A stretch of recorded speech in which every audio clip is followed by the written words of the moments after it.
Hey, hey, hey, hey, Phoenix is rising. Welcome, welcome, welcome, welcome. My name is Tennille or Coach T, and I am a transformational coach and narc coach. And this topic today is when your job expects you to clean it up. And this is specifically, well, generally for everybody, but specifically for us empaths, us healers, those of us who can be in a bad mood but still light up and transform a room of people. Because we live in multi dimensions, and there's a spirit world that is in every place. When you go to an apartment, right, you purify it. My spiritual mom taught me, say the Psalms 23:91. uh, all of that. Bring some holy oil at the time, olive oil blessed, and make. You better not. No, sorry. Pardon me. 1 second.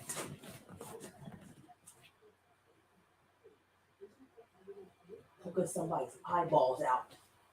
Stop it. Well, that's what you're supposed to do, but don't try and eat it. Prosperity. I got Prosperity this tiger and stuffed tiger, and she finally got the eyeballs out. And of course, she started chewing away, and I didn't want her to chew the bones. If you chew the eye and choke. So if you hear, I have my other baby, Hazelnut, sweet. I call her La Renas, and she just got through with one of these big, huge, thick, like 3 inch, 4 inch thick bones, which are meant for the pity, prosperity. But so I gave her and her daughter Nubian them, and she was grinding on it, boy. So she took about 30 minutes to get it down, and so now she's panting. So if you hear that off camera, or on the mic, she's going to town. So that's who it is. Uh, she enjoyed it thoroughly, but it took some wind out of her, huh, Mama Sita? Love you, baby. Okay, so anyway, again, horror stories, HR horror story, when your job expects you to clean it up. And this is coming from personal, but really, let's get to it. Again, my name is Coach T, and the Most High has told me from now on to start saying the Psalms to clear this space. And we will start with Psalms 23. The Lord is my shepherd, I shall not want. He maketh me to lie down in green pastures. He leadeth me beside the still waters. He restoreth my soul. He leadeth me in the paths of righteousness for his name's sake. Yea, though I walk through the valley of the shadow of death, I will fear no evil, for thou art with me. Thy rod and thy staff, they comfort me. Thou preparest a table before me in the presence of mine enemies. Thou anointest my head with oil, my cup runneth over. Surely goodness and mercy shall follow me all the days of my life, and I will dwell in the house of the Lord forever. Amen. Psalms 91. He that dwelleth in the secret place of the Most High shall abide under the shadow of the Almighty. I will say of the Lord, he is my refuge and my fortress, my goddess, in him will I trust. Surely he shall deliver thee from the snare of the fowler and from the noisome pestilence. He shall cover thee with his feathers, and under his wings shalt thou trust. His truth shall be thy shield and buckler. Thou shalt not be afraid for the terror by night, nor for the arrow that flieth by day, nor for the pestilence that walketh in darkness, nor for the destruction that wasteth at noonday. 1,000 shall fall at thy side, and 10,000 at thy right hand, but it shall not come nigh thee. Only with thine eyes shall thou behold and see the reward of the wicked. Because thou hast made the Lord, which is my refuge, even the Most High, thy habitation, there shall no evil befall thee, neither shall any plague come nigh thy dwelling. For she shall give, or he shall give his angels charge over thee to keep thee in all thy ways. They shall bear thee up in their hands, lest thou dash thy foot against a stone. Thou shalt tread upon the lion and the adder, the young lion and the dragon shalt thou trample under feet. Because he has set his love upon me, therefore will I deliver him. I will set him on high because he hath known my name. He shall call upon me, and I will answer him. I will be with him in trouble. I will deliver him and honor him.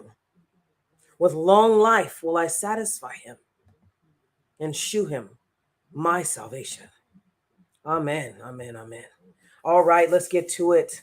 So, my name is Tennille, and I am a transformational coach for Black lesbians and trans women 30 to 50 who have survived a relationship with a cluster B personality, be they family, friends, co-workers, boyfriends, girlfriends, etc., and are ready to go through the 4 steps I guide them through to break generational curses, to get to know the Most High better, to regain confidence and clarity. But the best part is reconnecting with one's authentic self. I am not just a coach, I am also a survivor of gang stalking, witchcraft coven attacks, and narcissistic abuse, not just with my parents, but for 10 years, which includes the gang stalking.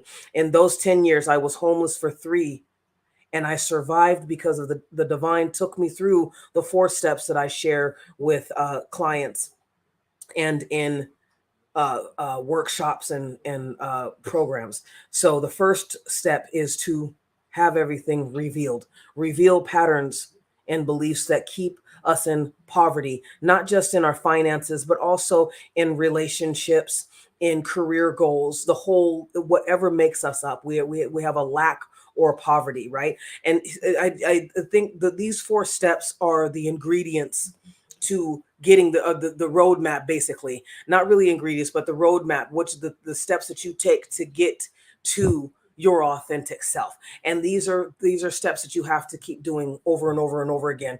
But with these 4 steps, and of course you have sub steps in between steps 1 and 2, right? But I liken it, if you're clearing your spiritual pipes is what you're doing. You're unclogging yourself, right? You're unclogging. You may use a snake at some point. You may use Drano, right? You may use a plunger, but you're unclogging. You're doing spring cleaning. You're doing summer cleaning. You're cleaning up, right? So you can get to your authentic self. So you can get to your soul source, because you are your own spirit guide. Your higher self is your own spirit guide. Okay, so anyway, let's get back to it. 1, reveal patterns and beliefs that have kept you in a poverty mentality in all areas of your life and not living from your authentic self. 2, heal. When you have the courage to face the most grimy parts of yourself, the most grimy parts of the situation, the trauma that you endured, when you look at it. When I was a child, I didn't get to see what my dad was. Neither with my mom. Both of them I've since found since going on my spiritual journey, which has been all my life, but the crux of it, because I became a slumbering dragon. A friend said, "You're a dragon." I see an old dragon who's just stagnant. And that is exactly what I'd become, because the gang stalking had started and I didn't understand how to deal with it. Right. So, but I didn't know. So I didn't know why he was beating me like a man. I mean, I had busted ears. I had blood coming out of my ears. Trigger warning. I had blood coming out of my ears. There was one time where he slapped me so hard, and I was required, because of starvation was part of the control. So I couldn't eat the school lunch. I had to come home for my lunch and then go back. And at this certain time, he smacked the crap out of me and my ears bled. This man was a coke addict, a child molester, and a sexual deviant. He was in the closet about his own sexual orientation. There were stories about him being bisexual, nothing wrong with it, but he made it an ugly thing. So I didn't know. I knew what had happened to me, but I didn't know the spiritual depths. I didn't know the spiritual elements. Once I looked at the situation again, once I had the Most High guide me through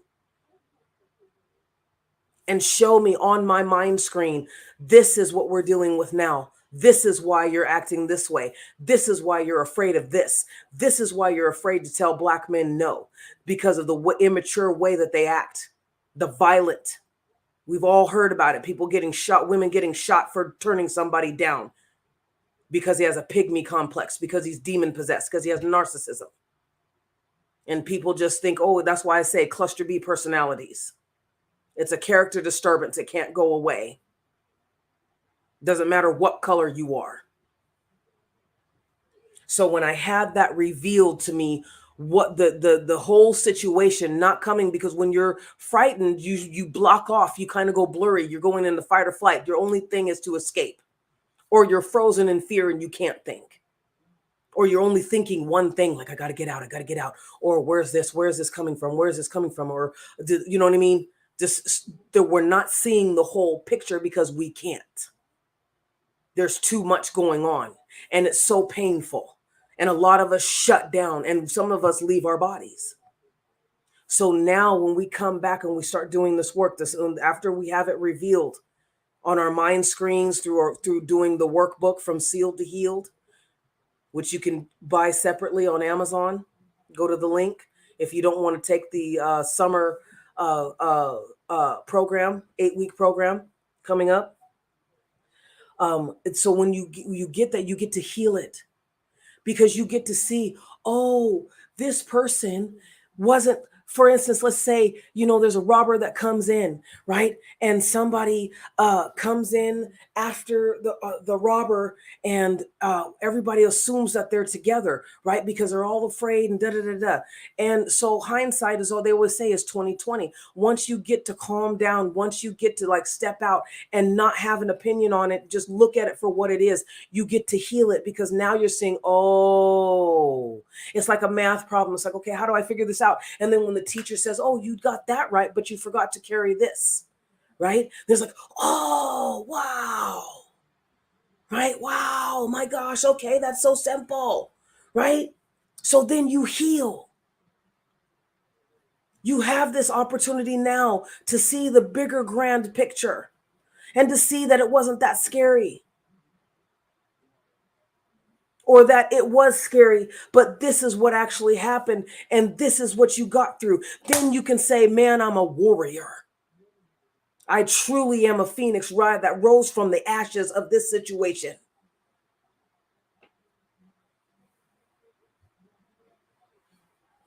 So step 2, heal. When trauma happens, we don't get the bigger picture, only a snippet. Understanding brings healing. Know better, we do better. So we've healed it, right? We said, oh gosh, I feel so ashamed by that, but you know what? I don't have to stick in. I don't have to stick in that in emotion of shame. I can move on from that. Yes, I did that. Now I can move on. I apologize. I will make restitution as the Most High God dictates, not as society dictates. Because there's, even you go to 12-step groups and they're telling you to go to every Tom, Dick, and Harry. I mean, you have some people who are sponsored, have sponsors like that, because, oh, I took you, this is the way I was supposed to do it. If you want to get sober, no, I don't need to get sober. If you, I don't need to, I can still be sober and still not have gone to somebody who could be still toxic. It's all about protecting your heart. It's all about guarding your authentic self, guarding that inner child, right? Because that's the whole process, okay? Grow. Number 3 is grow. So when we heal and we see the big picture and we work on it, it basically, step 2 is not just seeing it for what it is. It's also admitting it. No more lying to yourself. There were some things I was lying to myself about, Once I let go of that lie, I was like, okay, yeah, I procrastinate way too much. And really, I am too aloof for my own good, and that does upset people. I am rude to people on purpose because I'm tired of humanity. You know what I mean? So I take it out on everybody. Yes. Yes. You know? So in step 3, then we grow, we release the fear, the guilt, and the shame, and forgive others, including ourselves, right? So you're no longer carrying any baggage. And there's a process, there's actually writing that I take my clients through when we're doing this step. So, and then number 4 is to show when similar situations arise, we respond with emotional intelligence, we respond with the maturity. Doesn't mean that we don't have that, still can't have the heart of a child. We don't have the mind of that broken child though. We have the heart of a healed child now. Difference, big difference. So, in a nutshell, coaching with me, you can be reassured that I've gone through what many of my clients have conquered, or what I'm trying to get you to the point of conquering. So, and also, I do come from the supernatural, from that metaphysical, the spiritual realm, because so many of us have been attacked with witchcraft. And one thing that I have found is that this has always been the case. We have always been living between worlds. A lot of us empaths, you can't say that, oh, I'm clairvoyant, I'm clairaudient, I'm clair this, and not understand that there is something greater around us. That we have been dulled, our sparkles have been dulled, that we have been oppressed from using our natural great gifts, because the people who own, the creatures who own this world, want us to be able to harvest it for themselves. It's all about having power, right? So anyway, so yes, because as I stated, I have had witchcraft attacks on me several times recently, lately. But anyway, so step 4, right? Show, and which means that you go into difference, you can live your life now. And so as we're living life, I've transitioned from one place to another. God got us out of the den of demons. And I decided to make some changes, right? So one of those was not working graveyard. And I said, okay, so um, uh-oh, let me start working. It'd be crappy if my laptop went off while I'm recording. So I was like, okay, yeah, going to do mornings or swing, right? I want to interact with people, because I was isolated. So a lot of we know that the wheel of an abuser is to isolate you, make you poor, take what you love. I just got through watching a Netflix anime where there was a girl who was focused on 3 of her favorite things: her cats, her video games, and chocolate. And so they didn't. A fairy came and said, "I'm going to." It's called romantic killer in English. And so the fairy comes along out of the blue and says, you're hiding from romance. So I'm going to take your 3 favorite things away from you, and you're going to go through this kind of real life dating simulation, right? And so, anyway, forgot the point of saying that after seeing it, because it was kind of cute, but it was like, what was I bringing that up for? Oh, well, and so that's, I wanted to change. So I wanted to show myself that, okay, you've grown, right? I can interact, because that's what it was. As we know, narcissists will isolate us. So I was isolated, and I wanted to be around people. I wanted to, make friends and whatever, because one thing that the narcissist will, the cluster B personalities will try and get us to believe about ourselves, is that there's something wrong with us. And I've been really, really, really, really, really struggling with that notion, or with that tactic, uh, for the last couple months, since I have been working, in a populated shift, I guess you could call it. So anyway, but I was under no impression. I forgot really why I said that about the anime, but maybe it'll come back around. Forgive me, guys. Um, being out of that energy, uh, really has helped a lot. But I was so used to being attacked. I think that's why the Most High God was like, say the Psalms 23 and 91 before you start your lives from here on out until I tell you different. Because I'd been stopped. I've been shadow banned. And not because, when you work witchcraft, I've been dealing with people who work witchcraft to a point where they will go into your electronics and try and crash your system.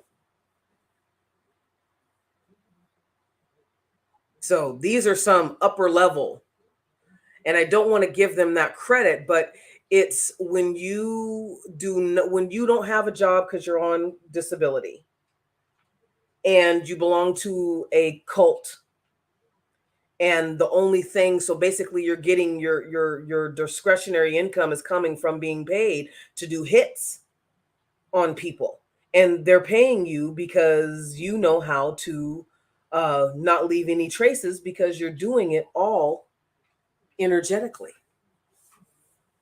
right? I mean, and then when people body snatch, so that's what I'm saying. I'm a good coach when it comes to being a transformational coach and a narc coach. Put it out of your mouth. Sorry, guys. Good girl. But no. Thank you, sexy butt. Where'd it go? Okay. Yeah, because that's too much for her to choke on. Sorry, she got the other eye out. Prosperity is so skilled. I love my baby girl. She's medium sized, but she can curl up and fit into really small spaces, almost like a cat. So anyway, she's just a beautiful baby. I love her. So anyway, yes. Um, so one thing that bugged me. Let me just get to the chase. Cut to the chase. One thing that bugged me was during this whole thing, because it's coming to an end. I got 1 week here, and I said I'm done. But here's how you deal with workplace mobbing. And workplace not mobbing is a part of gang stalking.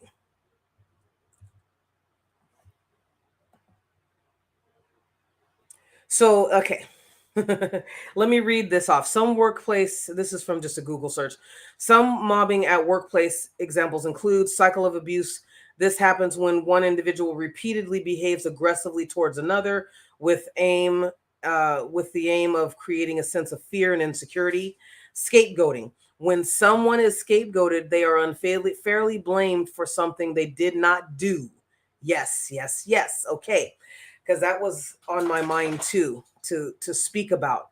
We don't talk enough about um how narcissists scapegoat us for, and I've often said in other previous podcasts we've talked about how um we're usually treated, us empaths, as black sheep. We're usually treated as the scapegoat, the garbage can and the punching bag, right? Because when which the From Sealed to Healed 8 week program, go the first part of it, it's a 2 part program. So the first part of it, we go in depth, like using real life examples of how, because of how narcissists or cluster B personalities will dump all their problems onto you, right? I still have never been comfortable,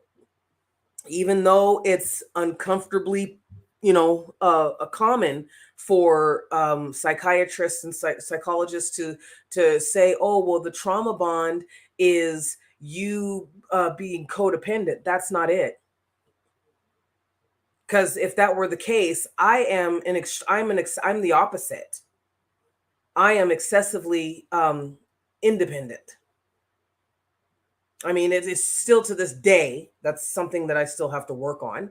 But with everybody, because see, when people believe a certain false statement like that, like that's the only answer, The trauma bond is that you're codependent, or that because they abused you, now you don't know what to do with about them. And no, that's not it.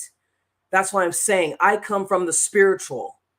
They are attaching themselves, because I have had too many people. Sometimes it's not witchcraft at all. It's not like, oh, I'm going to perform this ritual to Santa Muerte. I'm going to put you in I'm going to do a sex domination spell. If, from the succubuses, and they're doing this and they're doing this graveyard spell and they're doing this end of the road and destroy all, with candles and all that crap. Sometimes it's not that.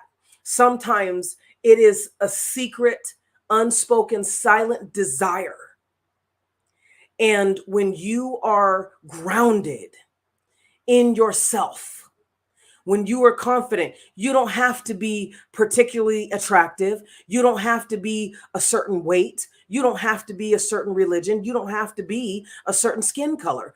It doesn't matter. It's the energy.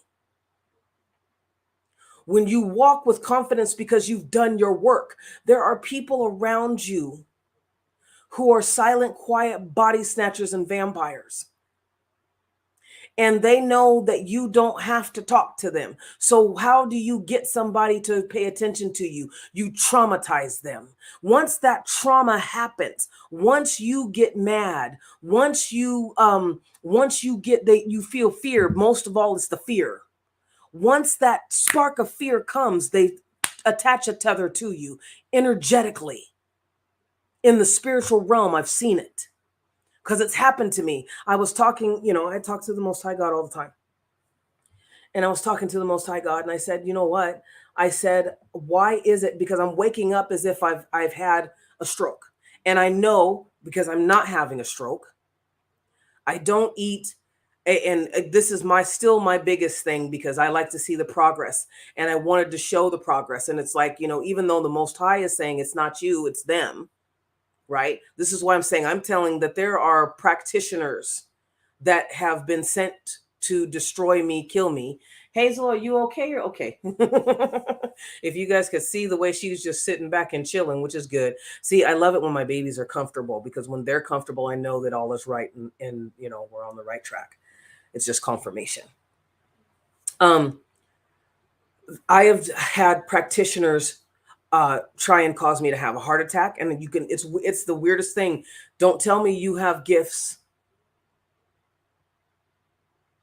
and not be able to relate to exactly what the hell I'm talking about right now. Don't tell me you're an empath or you've got all the clairs. Don't tell me that crap. Because I have seen disembodied spirits. I have seen fragmented spirits. I have seen the tales of the crypt bride or groom that people have tried to attach to me, knowing damn well that they don't. And I don't understand when people say, oh, you can't, it's hard to get rid of. No, it's not. They will just keep attaching it because they don't want that hole to close. But when you do your work, you follow those 4 steps and you do them repeatedly until you get to the point where you can see yourself in your glory.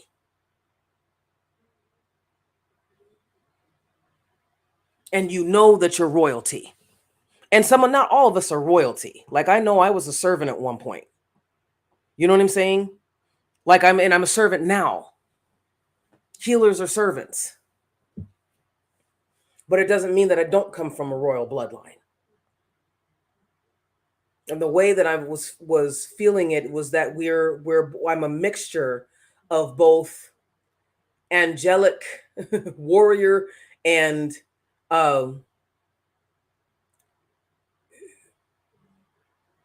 healer and you know what I mean? Like, there are things that I've done naturally. But anyway, I was talking to the Most High because I was like, it's feeling, so I know because of previous attacks from this same person. You guys go back into some of my thumbnails, you'll see it. This person just refuses, and they're mad as all hell. I mean, like, literally, I can still feel it. I've been being attacked every full moon. I mean, it doesn't matter whether you're near or far. These guys they're being able to attach to you. They may, because the control, the reason why you are constantly being belittled and berated and turned over, and even when they discard you and you leave and they want you to come back, is because it's a whole process to wear you down so you don't raise your shields. But if you're anything like me, I will stop everything and I will raise my shields.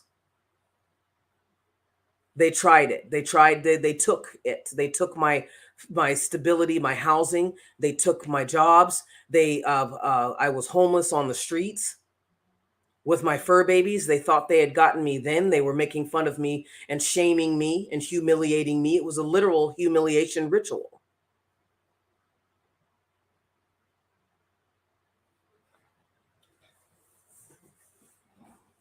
So I'm at work, and there's many entities there. They're called the popular kids at the group, at the job.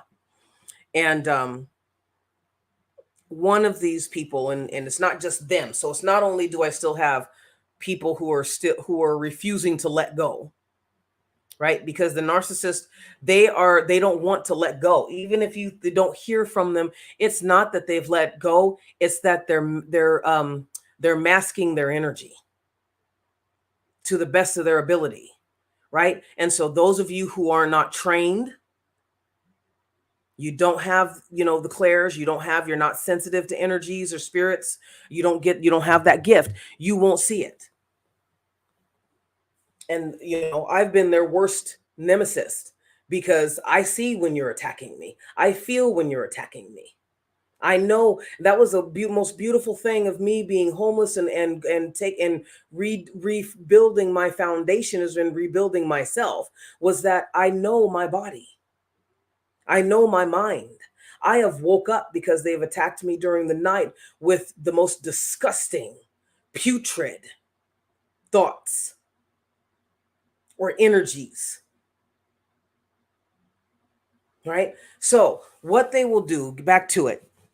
I was talking to the Most High God, and I said, "Why do I feel like I'm having a stroke? And who is this? Why?" I said, "It feels like somebody has put their hand or a wedge between both of the hemispheres in my brain. So going through my crown, and it's been very frustrating because this one person realized, I saw her see me when I was clearing my chakra, and it was big light. I mean, I got to see from her perspective because she was in my energy.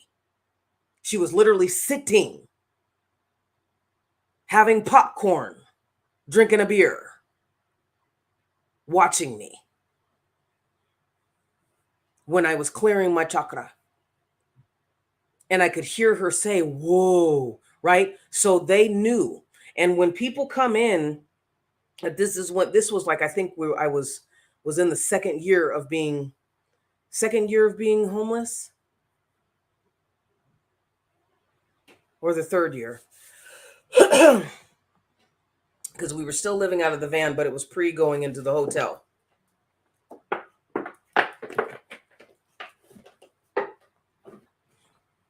So this person had forced itself, was what it's not a she anymore. It's nothing now.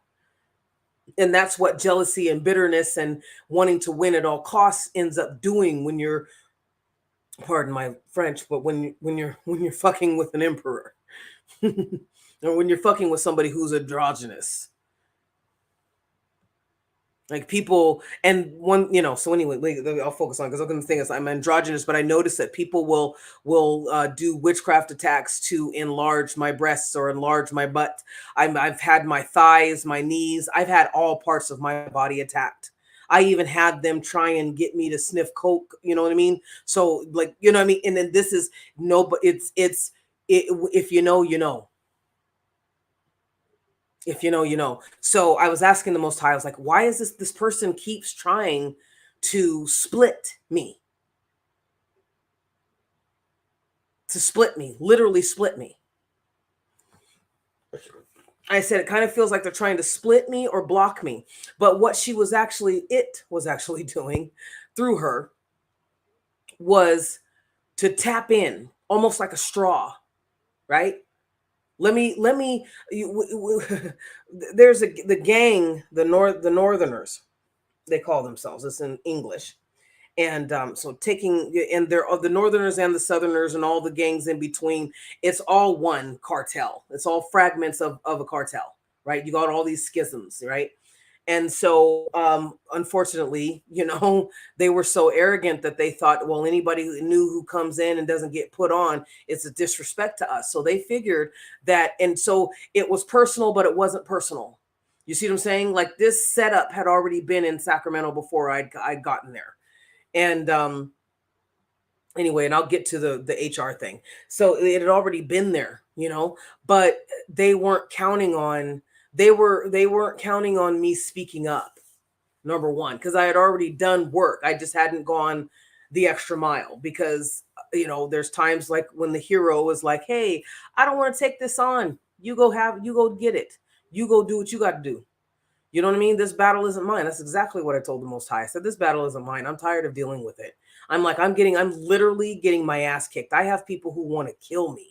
You should have seen some of the looks on people's faces from the spiritual point of view, not the mask. The mask is this body, okay? The mask is your body. So we're all wearing a mask. The thing of it is getting to the point where our authentic self shines brighter than the husk that we're living in. Right? I've seen people in their alien form, I guess you could say, and it's been gorgeous, right? People have seen me, people have seen my guides, right? They've said, oh gosh, So anyway, they made that mistake. And so that with this group is they worship Santa Muerte, but Santa Muerte is more than that. Santa Muerte, it's was a creation of the Catholic Church as a demon. She is not a saint, she's not an angel. But it's like the Mexicans were trying to take to do something like Black people in the Black community were doing with the N-word, trying to change it into something that would be useful to them. But it's still, if it's the patron saint of the cartel, that's what she's called, the patron saint of the cartels. But it has caught on since the 2000s in the United States. Why? Because we've had an influx. I mean, if anybody was listening, watching the news during Obama's presidency, when they were calling him basically anti, the Mexicans were and the Ecuadorians and all them were basically for trying to force him to deal with transgenders and all this other kind of stuff, and it was really bizarre that they were doing that. It seemed a setup to me. It was very rude and disrespectful. But it's so when this thing was trying to felt when it felt like it was at the top, like very top of my crown, I could feel it, the puncture, because I don't feel it all the time, right?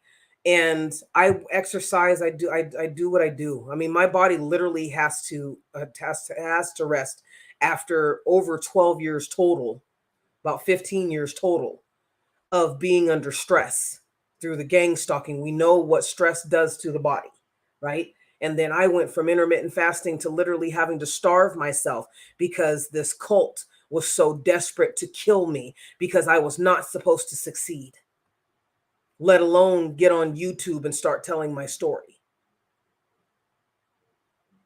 I was not supposed to succeed. I'm not supposed to be here today. So the left and the right basically are your chakras of your mind. You have the left, the logical, and the creative. We lean on, some of us lean more on one side than the other. Some of us can harmonize those two pieces, like Shiva and Parvati. Right? People say, "Oh, we're worshiping gods." No, I'm worshiping the aspects of God. I need God to tap into that superpower that they have. You see?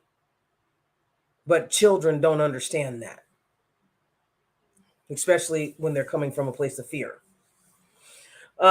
So that's what was, it's like they're trying to split when we're taking from your crown, they're trying to split, drain and split, right? Drain for themselves, but split you so that you are not in divine alignment, right?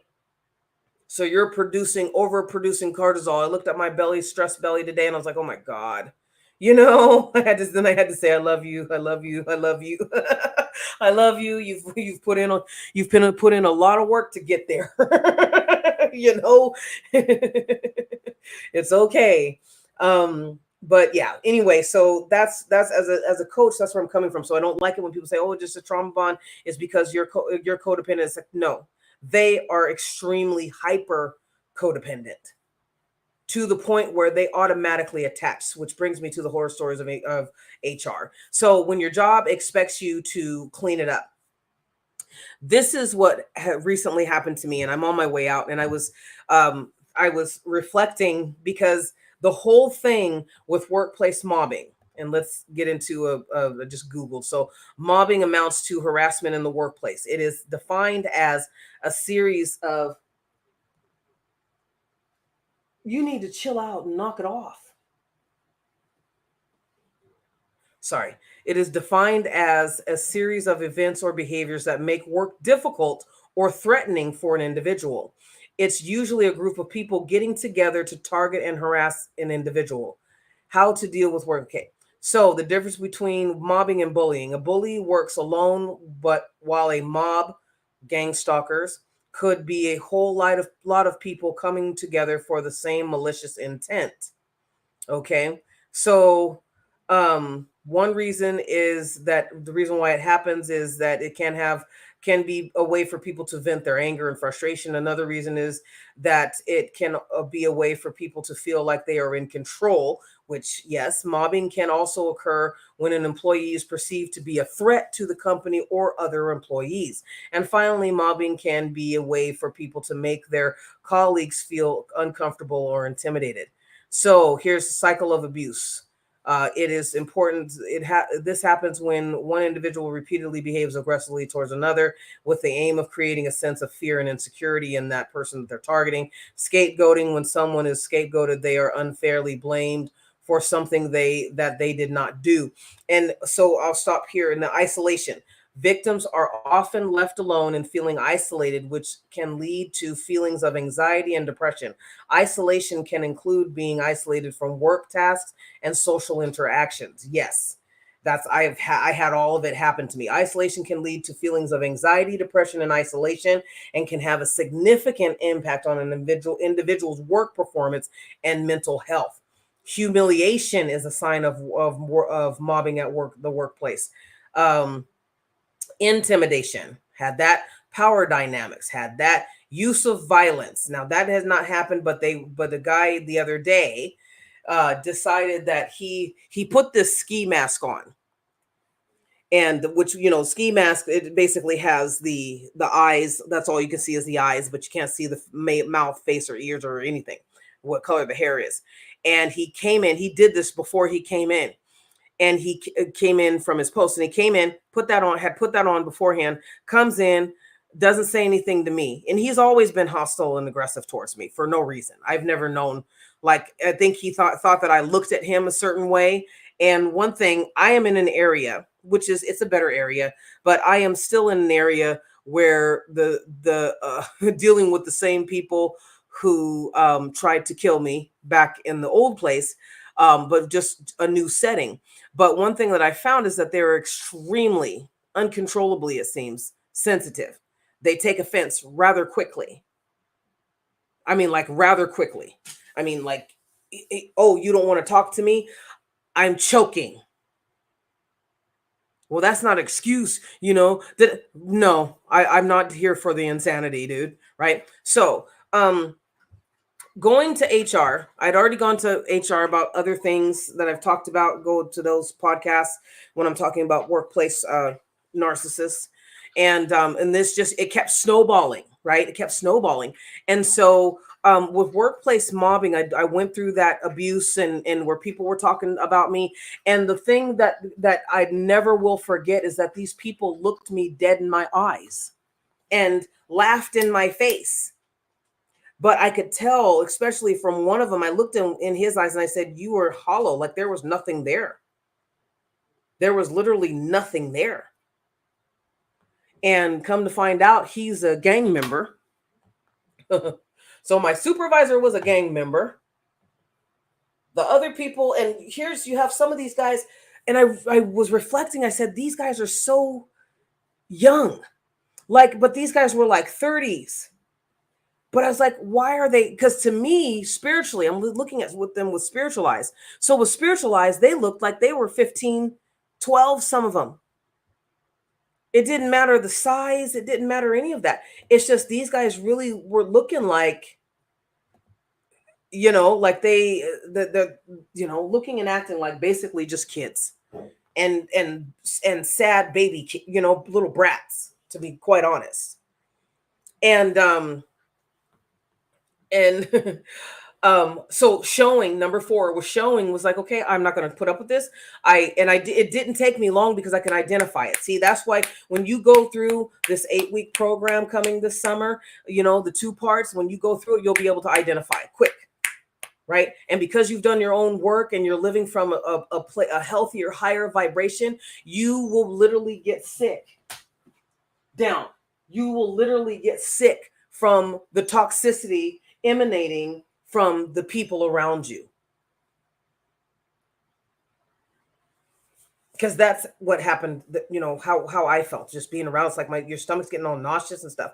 So I experienced, the workplace mobbing, and I said, hey, this is happening. So I had a field supervisor that would go to his boss, who, was the account manager. And I'm not going to get all into the technical details about who should have done what, but this person literally was citing, she literally told me, well, your job performance isn't the problem, it's you.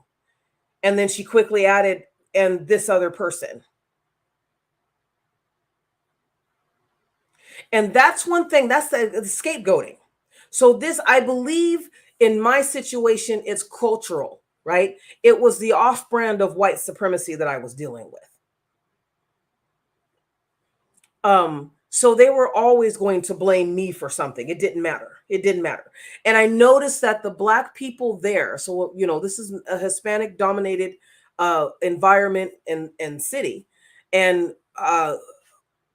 working in this at this site, I noticed that every Black person who was able to survive, and Black people knew to survive, you basically just had to not just do your job, because you could do your job. I was doing my job. I wasn't trying to interact, but because of my personality, I'm interacting with the clients and I'm giving off high vibing energy. And instead of some of the narcissists, they pick their poison or pick their tactics.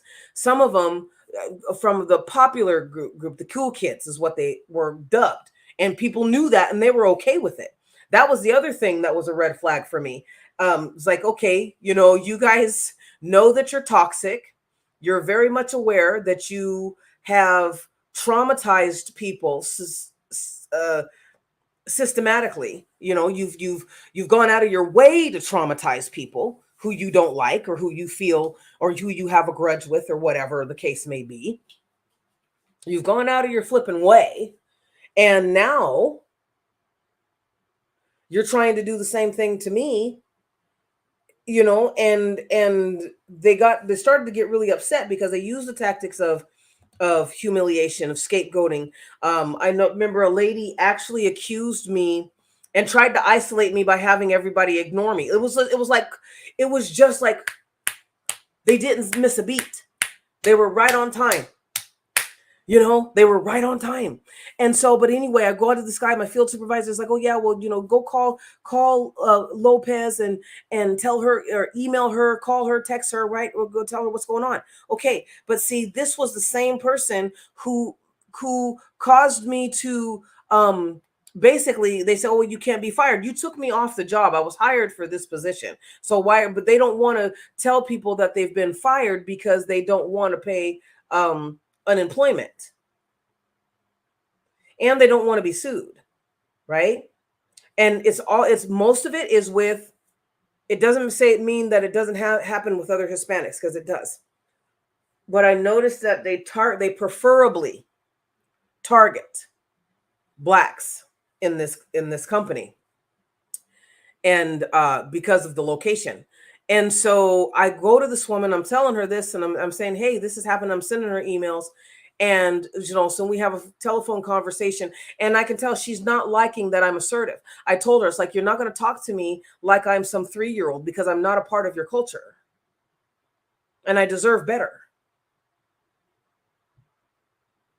And she says, well, I don't, they're saying that you're doing this. And I said, why is it every time somebody mentions my name, I'm automatically sentenced? So I recorded it. So I recorded our conversation. It's like, so when you know who you are, so I'm not going to allow you to scapegoat me, because I'm not that broken child anymore. That pattern is no longer comfortable for me. You isolating me until I assimilate and take on that role is not going to work. Either you relocate me and pay me $22 an hour at least, or I'll go get another job that's going to get to that point. Because at least I won't have to deal with you and your adult babies, which is exactly what I told her that they were. Gaslighting happened. The lady, I had let one of the county workers borrow, I'm in the guard station and they're right next to us, and I let them borrow the scissors. And one lady, she's, God, I'm going to say, but one lady said, oh, well, we're not supposed to let them borrow the scissors. One thing that I noticed with this job too is that they kept changing the requirements at whim and saying, oh, it's the facilities manager, when the facilities manager didn't know what the fuck was going on.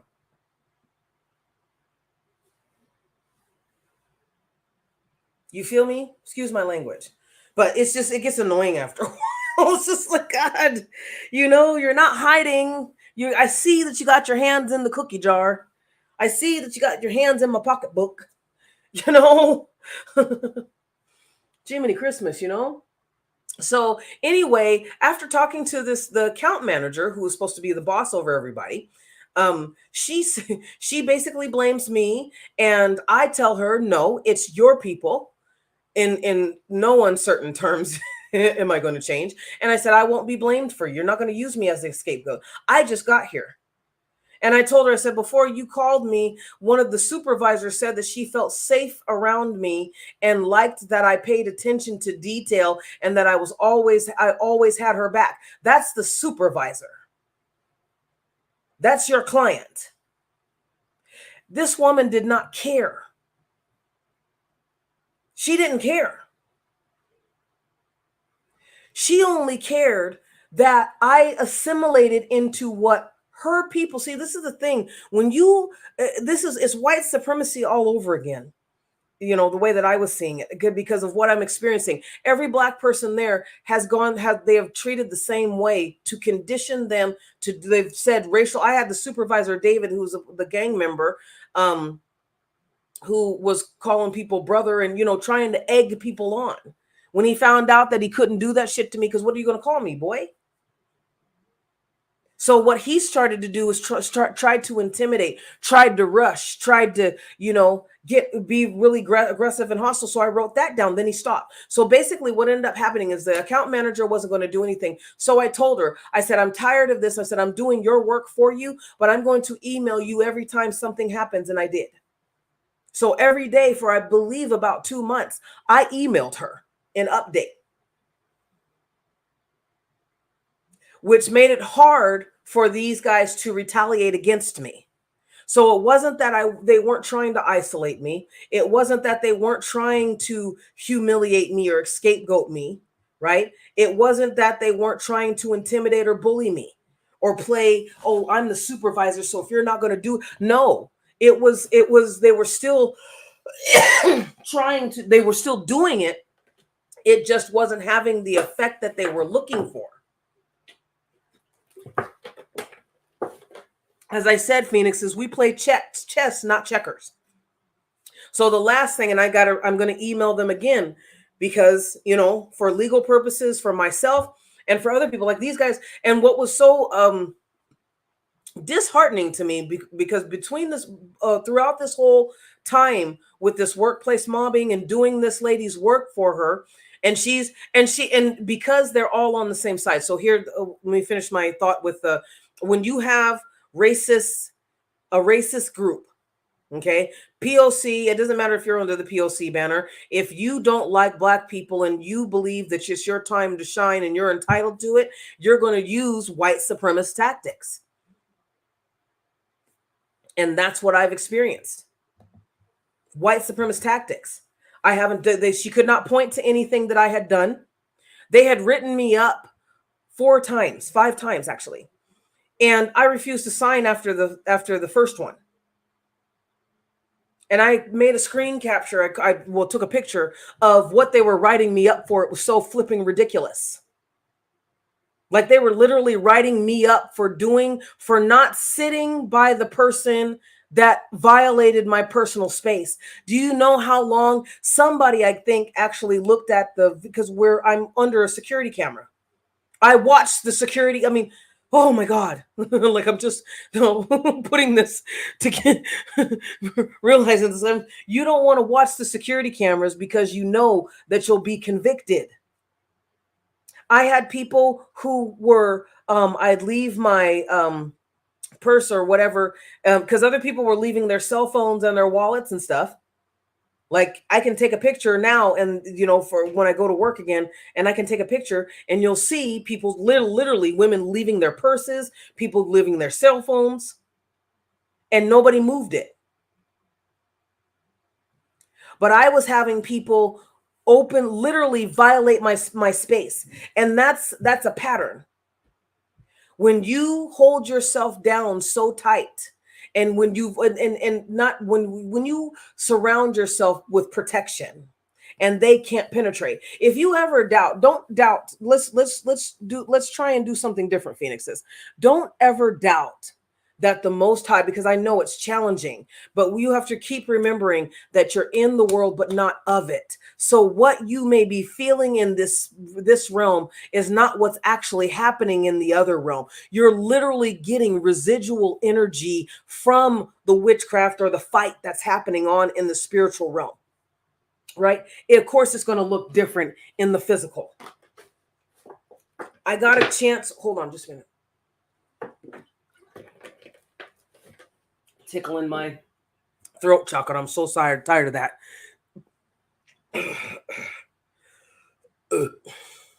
Pardon me. I got a chance to see, because I was having somebody who was doing like fire magic or whatever on me, and I would get these little, I mean, like it felt like a few tiny needles poking at me, right? I've had all of a sudden where my skin has welted up because they were trying to like catch me on fire. I mean, they're practicing. So, people will practice on you. That's what I feel that gang stalking has always been. People practicing using us as experiments. You're a part of a Mexican cartel. Okay, we gain our power through witchcraft so we can, and then, basically drug up and anesthetize and kill the rest of the population. So, we seem like we're under power and people are too afraid to talk about us or to speak out, And then you get somebody like me who's like, no, not going to happen. And I mean, and really what they started to learn was the more we attack her, but it didn't stop them from doing it, because it was like, okay, we got an opening. I literally had at least 10 people who were on me. Like I could feel it in the spiritual realm. One had fibroids. The other one had PCOS. I think fibroids and PCOS are come together. I'm not sure because I've never had it. I didn't live a lifestyle that I've lived a lifestyle of stress. That's what my body shows. I have the stress fat, the stress belly, the cortisol is out of whack, should have died, right? I had to take my power back. I had to literally go from intermittent fasting to starvation because somebody was trying to control my rising from the ashes. They were trying, I mean, you know what I mean? So anyway, with the workplace mobbing, so I'm doing this. So basically, it was a group using white supremacy, and every Black person who had worked for this company, at this site, was put through some racial harassment by Mexicans. So I was like, okay. And then what the end result was them hanging their heads, right? And even some black people participated in it, but they were already lower vibrating, right? Because what I said, the devil will get you. Don't give the devil an opening. If you have issues, I had one guy who doesn't want to take he sleeps on the job, doesn't want to do anything, but he wants to pretend that he's in control, and he's very toxic, very slimy. And I'm tired of people talking about God. One lady that was gaslighting me and who accused me of eating her Girl Scout cookies. That was the last accusation. Somebody ate my Girl Scout cookies. And she's one of those people who will talk underneath her breath and mumble some stuff. And I had called her out before. I mean, and I was not playing. When I said I don't suggest whatever your situation is. The point of me telling you guys this story is that know that you have your power. You've already done your work. You are not a whipping post. You are not a garbage can. You are nobody's scapegoat.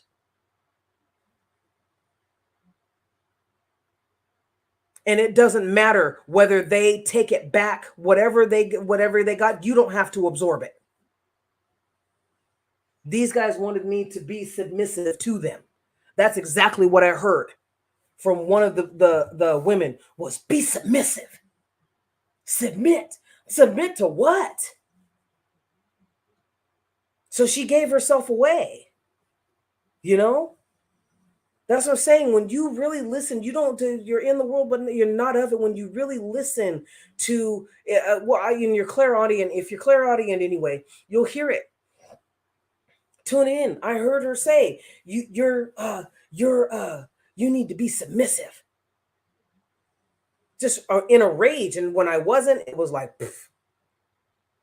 And another employee had told me, oh, well, you better use your phone and get something to record because she's not going to stop. And he was really adamant. She was like, the way she was talking, she's not going to stop. She's going to go after you. So here's the thing. HR didn't do anything. The account manager didn't do anything, number one. So the field supervisor told the account manager, all the account managers. So here's two things. Again, when you're dealing with people who are of the same culture, and with this culture, they don't like other people telling them what to do. So the reason why they've gotten so far in our country is because they stonewall and they keep moving forward. They're antisocial is what Phoenix is. Having an ed, which is part of the cluster B personality. And when you have a group that is the whole cocktail on steroids, right? So it's not that they have any power, truly. It's just that they know that most people are going to be intimidated by the force, and they look at you all crazy. And, I'm a gangster, I'm a thug, I'm part of the cartel, but I'd shit my pants if you ever pulled a gun on me and just told me that you were going to off me. Right? Which I had this little baby doing. Acting as if he was going to gave the gesture and it's not the first time that it's happened, and something like that is important. When I report this to the account manager, one thing should happen. I'm going to CC go send it to the HR and report this to the account manager. But one thing that should happen is that guy should be taken off the site because the supervisor already confirmed it. Because he went and talked to him. Another thing that they will do too, or have done, is not give confirmation to me, the person who's actually written the report, the complaint, right? So, and it's not really a complaint. It's just like, hey, look, this happened. You're the account manager. But for the account manager to not respond to email, to not give phone call, right? You're hiding. So one thing I realized is that I'm dealing with adult children. I'm dealing with people who are not emotionally intelligent.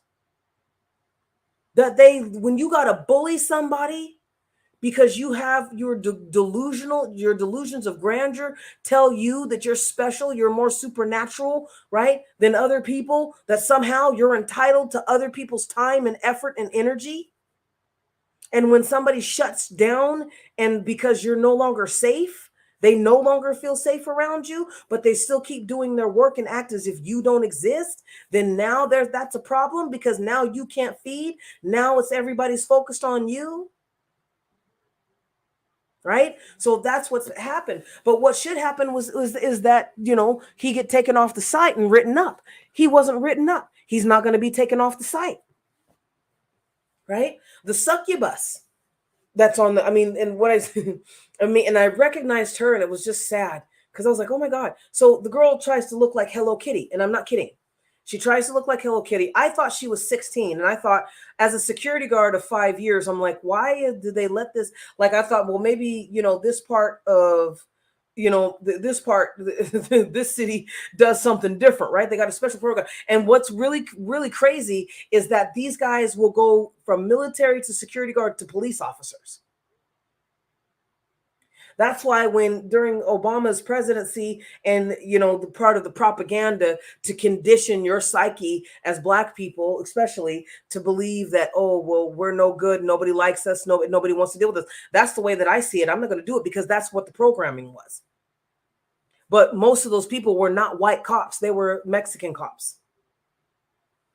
They were Mexican and Asian.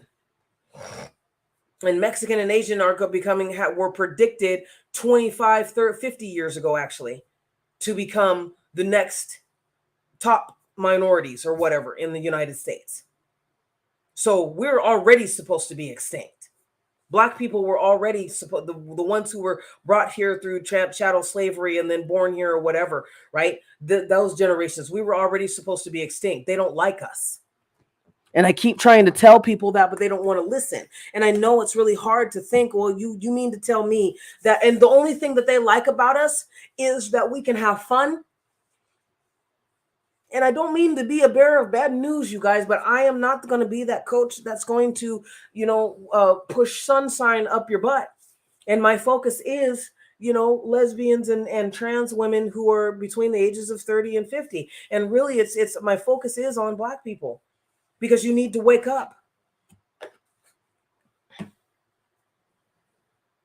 Post-traumatic slave syndrome. For those of you who've read that book, you guys need to wake up. You cannot get free by changing in one master for two others, for two different ones, because they're under the POC banner. These people don't hate me. That little boy, when I looked in his face, he was trying to impress the succubus, who everybody thinks that they're going to have sex with, because she had sex out in the parking lot while she was on her shift with another guy. And that was the thing. It's like, so basically I'm at a site that it would not do any good for me to talk to HR or the account manager, because they belong to the same group, right?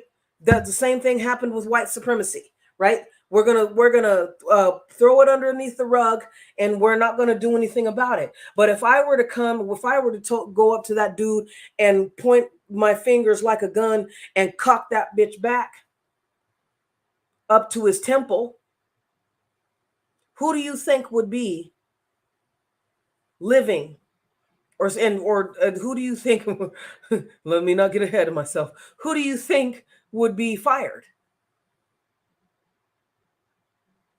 And then they tried to side. So there's stonewalling. There's and he's, because I basically I kept sending this lady emails, this account manager emails, right? And she'd respond like 2 or 3 times, and I'd be like, hey, this is happening, this is happening, this is happening.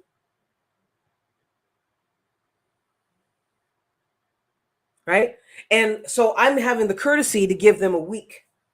And it's not really the courtesy. I'm not giving them the courtesy. It's just, it's going to be good money, and the job that I'm transferring to pays bi-weekly instead of weekly, right? And I'm like, okay, Mama God, we're getting into, patterns. Like, what is going on? So when the thing of it is, even though I've done their job, and I told her, my last email to her was, I did your job for you, and I'm not going to keep sending you these emails because there's nothing happening. But I said, and then I made my other dictates.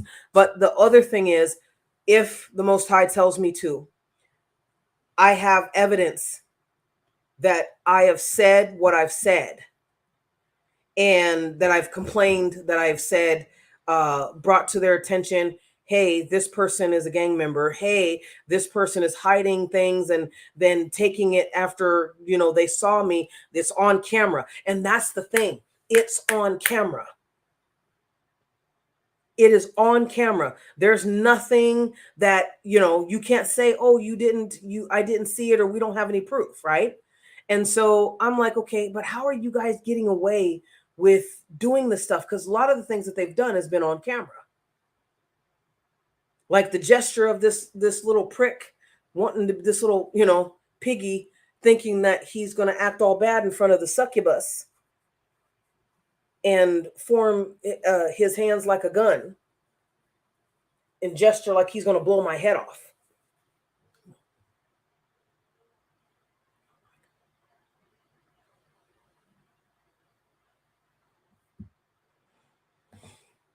Sorry. Like he was going to blow my head off is on camera. So one thing that it showed me is that these guys, when you're dealing with cluster B personalities, number one, it snowballs. So one person was mad at was hypersensitive. They wanted my shift because they couldn't handle their shift. So she was blaming me. Again, scapegoating. Narcissists always scapegoat. They don't do anything else but scapegoat because they can't take their own, they can't look at their own um fallibility. They can't look at their own character defects, because to them they want to be perfect, right? So they can't look at that. So it snowballed. It went from one, and I noticed there were 5 members. There's 5 or 6 members of this cool kids group. So it just snowballed from one. They actually got rid of that one, and then there was another one. There was another one. They were tag teaming together. Then there was another one, and then there was another one. So yeah, there was 5 of them, and if you count the actual supervisor, like, he was a fucking piece of work, and he was actually called over. And so he was actually called today because I worked, or yesterday. Now I worked overtime. And he was called in. He was specifically called in by the one lady that was gaslighting me and saying that I had eaten her Girl Scout cookies and that I didn't return the scissors. And she was really upset when I kept holding her to the wall. I pinned her to the wall on it. I said, "What do you mean I didn't see?" I said, "You told me that you said good that you got the scissors back, but that you normally don't, that we're not supposed to, lend them out or whatever." So I called her out and she was, "Oh, well, I don't want to," she was like, "I don't want to be pressed." You could tell she was flinching, she was squirming. So this lady, the demon possession that she has on her, she could not stand to be, uh every time I kept clearing her energy out of the office. So I'm in there alone because it's the weekend, and I'm in the guard station, I'm doing my thing. I noticed that I couldn't have any bit of peace, that she kept trying to intimidate me, or with energetically, like energetically attached to me. When I first met her, she came into the guard station and I could feel these little tentacles trying to scry and see what I'm about and whatever. And I was like, "Nope, bye, you can't stay here." Right? So I would keep, you know, disengaging, forcing her to disengage. Like, "You're not going to siphon anything off of me." And I noticed that she kept coming in. And so she'd come in and then she'd walk around. Like, I never knew what the fuck she was, excuse me, I never knew what she was doing. And really, it was getting creepy to me. It was very creepy because she kept and it was because it was weird. It was like, I was like, okay, is she trying to catch me doing something? Or is she, what is she doing? So here I am. I'm getting paranoid because I'm like, as we know, when you're dealing with cluster B personalities, they're extremely unpredictable. Because these are apathetic, sociopathic, antisocial parasites. They don't want you to get any sense that you're free from them, right? So she she thought that it was her business to be attached to me, that everything. And I noticed that she's always in somebody else's business, and I noticed how clingy she is. She always has to pretend. It's like, okay, well, I've done this and this, so you can't kick me out of the cool kids. That's what she's trying to protect. But she's also looking for something, because I noticed that she was trying to stare me down even after I brought up to the manager, the account manager. I said, "This woman keeps trying to stare me down. What is that about?" You know? And so we went back and forth. But yeah, she kept coming in and coming out and coming in. So that's why I said I can read things from a spiritual, energetic level and perspective. And she was just trying to feed. And one thing that was real, I was like, why is my stomach hurting? My stomach was hurting because she is not human. She's not human. That's what I got. I listened to her and I was like, okay, this is a Black woman. And she's trying to, sound down. I said, it's amazing to me that you're, to myself, I said, it's amazing to me that this woman is sitting here trying to pretend like she cares anything about other Black people. Right. And then she was like, Lord, give me strength. Give you strength for what? Because obviously God can only give you so much. It's what you do with it. Because if you're still trying to sabotage people, talking about God give me strength, what God are you talking about? Are you talking about Santa Muerte? You talking about Satan? You talking about Arim? Who are you talking about? Who are you conjuring?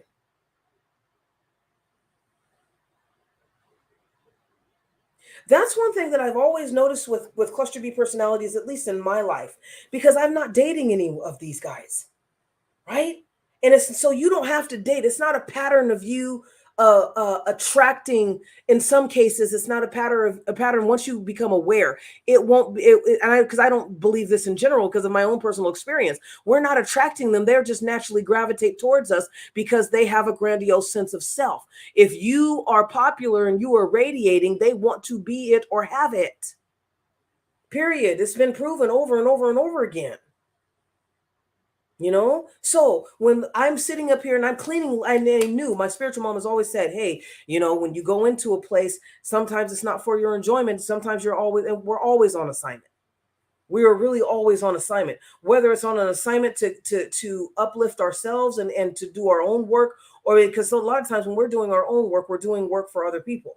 I'm able to share with you guys, my work. I'm able to share with you guys what I'm doing and what I've been through. This is something I've already surpassed. Like, you know what I mean? Like I just told this lady last week, I'm done. I deserve more. I deserve to be paid more. I was like, I'm tired of waking up feeling like I had bubble guts because the evil is starting to accumulate. Right? Narcissists don't like being called out. I've called every single one of these group members out now. Right? And I didn't realize it until the field manager has said, well, I said, because it's this, I'm surprised. It's like, because these guys are acting scared now. And it's not that they're going to be fired. They're just going to, okay, what are you going to say? And the other thing is that the supervisor is having an affair with one of the county employees. You're not supposed to be having a relationship with the client, but he's still doing it. You feel me? You're not supposed to be dating other employees. Now, mind you, this is one of the other things. So, how I've dealt with workplace mobbing is to stand in my truth, to stand my ground. That is going to be the best thing that you can ever do. Stand your ground, stand in your truth. Okay? You don't have to make excuses for anybody. You don't have to step and fetch for anybody. You don't have to do none of it. You stand your ground. And standing your ground is just sometimes just leaving, right?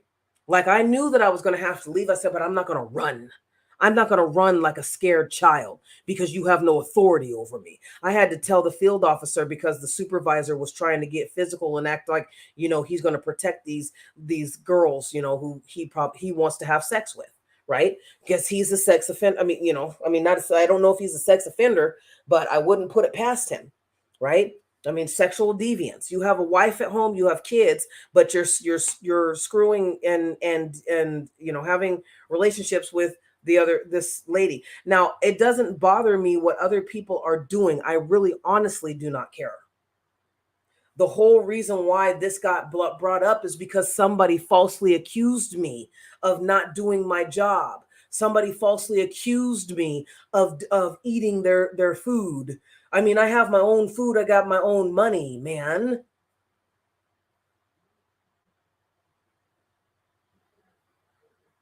And it was a lie. You see?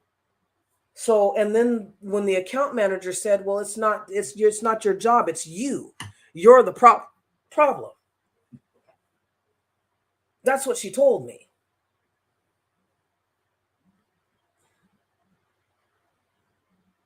You feel me? So, I stood my ground, and it's also knowing when to let up. So if you ever go through workplace mobbing, you're never, this is just my opinion, but I don't think that you're ever going to be able to go back, because when you're dealing with workplace mobbing is is narcissists on the job. It's cluster B personalities on the job, right? So you're not going to nothing's going to go back to normal because you've caused a narcissistic wound. And as I saw, everything snowballed. I've been able to keep them at bay, but they're biting at the bit because this little boy did something, and he walked past me and I could feel his rage, that silent, quiet rage. Like he really wished like he could do something to me, to the point where it came out and he made a gesture, which was not in jest.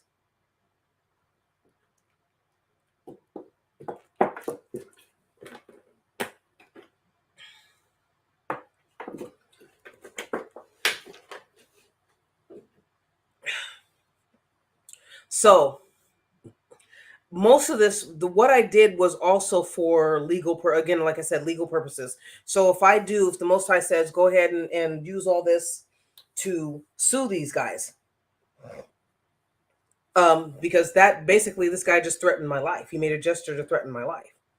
That's it. That's the slam dunk now. With all everything that's happened within the last 3 months, 4 months, 3 months, it's a wrap. Like, and again, so I logged and dated. I said time. This is what happened at this hour. This, I used military time. This is what happened. This is who did it. This is what was done. Right? Kept going, because with EEOC, I think that's the acronym.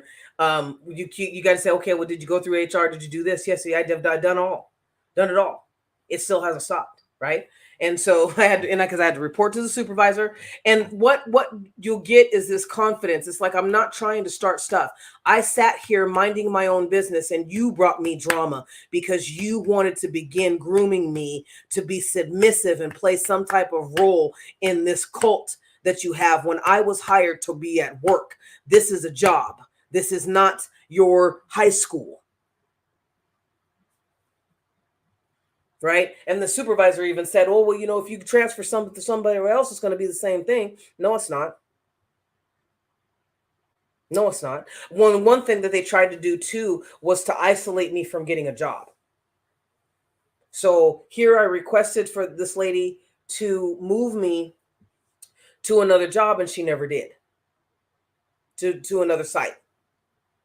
I also requested, so basically isolation was denying me uniform. So like I say, I got bleach on my black trousers. So okay, now you don't want to replace them, but other people around me are putting in orders, and they're having to wait a week, 2 days, a day, 24 hours to get their uniforms.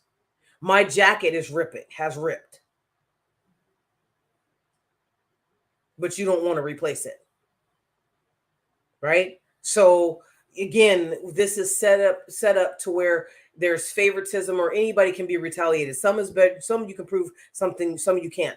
But with all the things that I was accused of, anybody can, you look now at the tapes and say, hey, yeah, this person was going through your pocketbooks. This person was going through and reading. Like, there was one time I had my personal clipboard with my schedule and all that's on it, and my notes, and to read the post guidelines and stuff like that, and maps and things of that nature. And I had my sticky notes on there, right?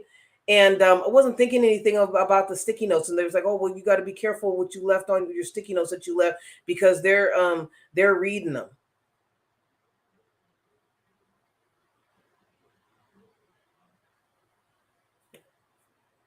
You know, so I did their job, not not just for my own um for legal purposes. And I suggest that you guys do that. I mean, whether you have somebody to email it to, because an email, or send it certified to corporate or whatever. Because I also asked for the corporate number, and the lady uh ignored me. Because after a while, because this is the same lady who denied me my badge or whatever. So in a nutshell, you are there on a spirit, you could possibly be where you're at on a spiritual assignment, or you're going through what you're going through, and it could be a sign that the most high God is saying, hey, we've told you, you need to move out of here, you're not going to go anywhere. If you got desires that are greater than this, then you need to step out on faith. And I know how scary that is. Believe me, being homeless and not having any money, and being subjected to horrible environments and people, man, will never leave me. And it shows up in the fear of, I want to do this full time, I want to dedicate, to my art, to my coaching, to working on classes, making classes and all that stuff for you guys. I want to do it, right? But I have to be, just transparent. There is still a fear in me that, oh gosh, if I do this, because, and it's not an unwarranted fear. um but and I know how much for me that the Most High has come through, but it's valid, but it's not, right? It's only as valid as I make it. To just say that, it's only as valid as I make it. um so but it's still a scary thing. It's still very scary to step out and be like, okay, here I am, you know, here I am, I'm going to do this, especially when you have people who are still actively trying to sabotage you, right? I still got people who just don't like the fact that I got away. And this is what I'm talking about. And I don't want to say this to sound arrogant. It may not. Write it in the comments.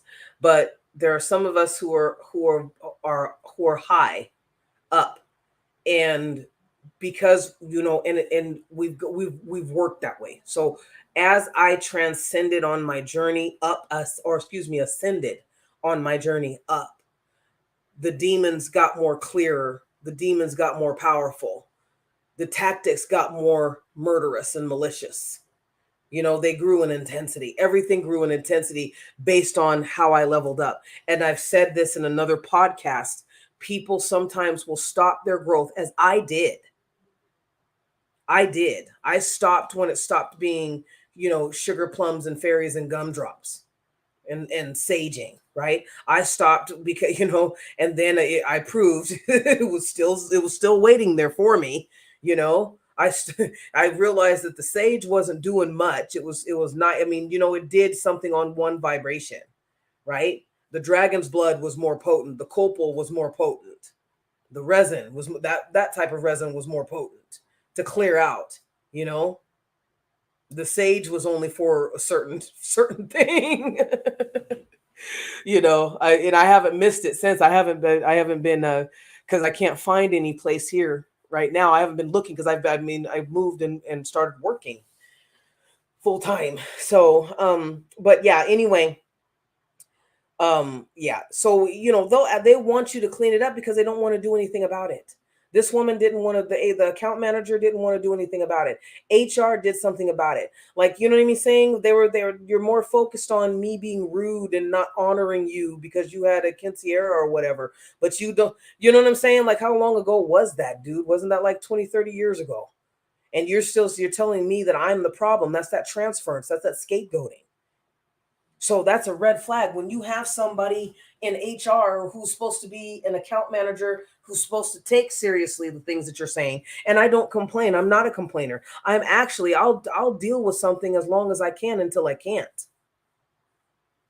And I think the biggest thing, because I've been reflecting back, I remember myself cowering because somebody was an authority over me. I always thought people were going to hurt me. It doesn't, these guys are still trying to hurt me. One thing I learned on the streets, people are still going to try and hurt you, whether you're rich, whether you're poor, whether you have a house, whether you don't have a house. They're still going to try and hurt you. It doesn't matter because you're still you. I was still me. I can make a home anywhere. As long as I have prayer, meditation, and a connection to the Most High God, that's what got me through. That's why it's like now it's gotten what we had to leave because they were trying to make it so that I'd never had a connection with the Most High God again.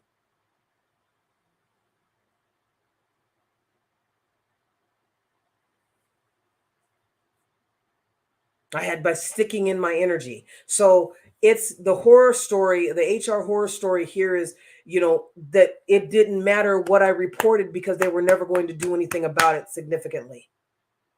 These people, and there would be people who would come in to this site, and the Most High God would say, this is one person, this guy. I mean, and I was like, okay, why am I kind of focused on him right now? Well, and then he told his story. So the lady that I worked with today, this two-faced, you know Lord help me out of this, what?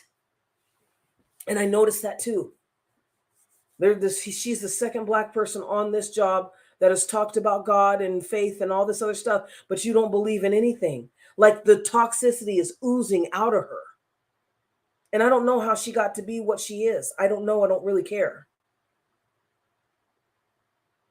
I've had ample opportunity. I did make a comment the other day about something. I said, I mean, maybe I was trying to be too goody two shoes. We can try and be too goody two shoes to the point where we're not spiritual beings having a human experience because we're trying to get the benefits before we earn it, before we know what they consist of, what the process is, right?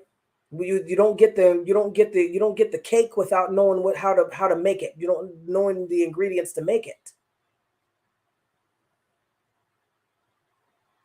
I've been having people just sit there and talk smack about me and try and distract me because I'm the only one for me. So when the only one who's loving me, the only one who's paying my bills, I'm the only one doing this in this realm, in this flesh. As I said, I still have people. I mean, it's faded, but I still have people because when you level up, this was supposed to be our resting time. And yet I'm fighting again, right? So, but I wasn't supposed to fight. This actually was not supposed to be a battle that was supposed to be mine. And I should have, be transparent, I should have left last month, but I think that's what they wanted me to do, was to leave last month. And I pushed it. I said, okay, I'm not really, I felt like I should have left last month, but I wasn't getting the okay from the Most High God. I wasn't getting a sign that, hey, you're supposed to leave, right? Like, now it's time, right? And I mean, I had people distracting me from trying to get another job or blocking me from trying to get another job. So that's what I mean. It's like, it's scary, right? If I have to, I know the Most High was like, okay, yeah, we're down. We'll support you if you decide to go. And I'm like, okay, well, I want to, but I'm still too scared, I'm still too scared. I've already been homeless for 3 years. I know, and my body is just now thawing out. I mean, like, gosh, I feel what she went through, how she carried us through, the pain in my feet from walking. It wasn't just being homeless that I was walking on the job because I was on the streets and I couldn't help but to walk. I mean, and after that, I was just like, it felt weird not to sit down. So I've always been active, even before being homeless. I'd always been active. I've always been in the gym. I'm an avid, just walking, enjoying, listening to music, zoning out, man. You know. So those of you who are fat shaming and shit like this, stop telling people, stop shaming us because of the stress that we endure. We're no less lovable. And we're not your sex objects. Black women are not your fucking sex objects. I'm tired of that. I don't know what it is because I get it from a lot of people. They immediately will look at my chest. And I get people who don't know how to put two sentences together. Can't rub two sticks together, but you feel that you're entitled to my energy. Or that I think I'm too better. Bitch, go go read a dictionary. Go do something. I wish that I could sit back and read all these wonderful books that I've been storing up. That's what I used to do. Used to have all those books. But the one thing this also taught me is, number one, it snowballs. When one can't get to you, then they come in and have another person mob you. Right? When that mobbing doesn't work, then when that person mobbing you doesn't work, then they'll bring somebody else in. It just snowballs. It just snowballs and snowballs. You feel me? Until you crash or they get mad, because what's happening is that they're reaching the apex. They're reaching that critical mass because they've been called out.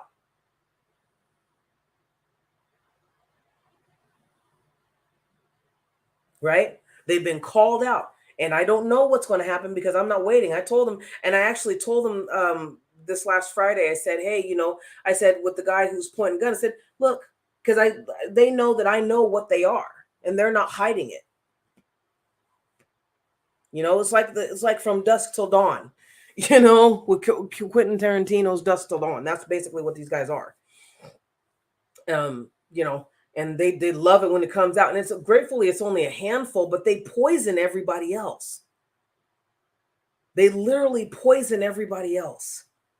Right? And like I said, it was like clockwork. It was like they followed every pattern. They did every tactic. I mean, like without skipping a beat. And I've said this before, and I know you guys have heard it before. It's like people with cluster B personalities, narcissists, psychopaths, etc. That whole cocktail. They don't skip a beat. They work from the same template in different ways. Go back to the guy. The guy came to the clinic, and he had worked for this company and at that site specifically. And the lady was like, "Oh yeah, how we miss you. How you doing?" And she was acting as if they were bosom buddies or whatever. He said, "I don't." He kept repeating it too. "I don't miss this place because I don't like how you guys treated me."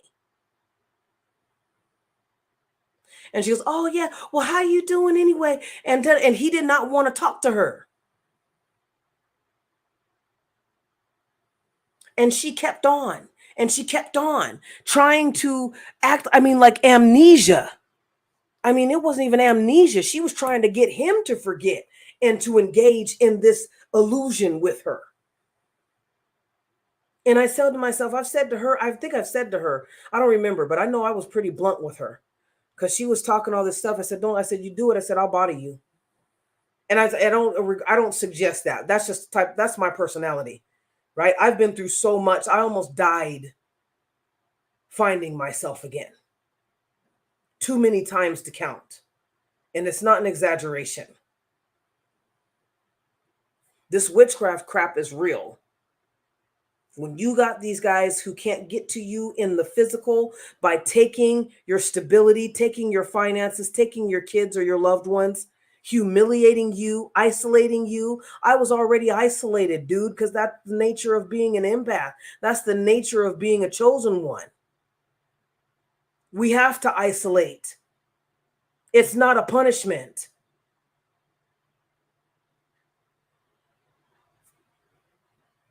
So when that does not help, when that does not uh, work, then they go into witchcraft, or you see the demons in them because the demons are frustrated.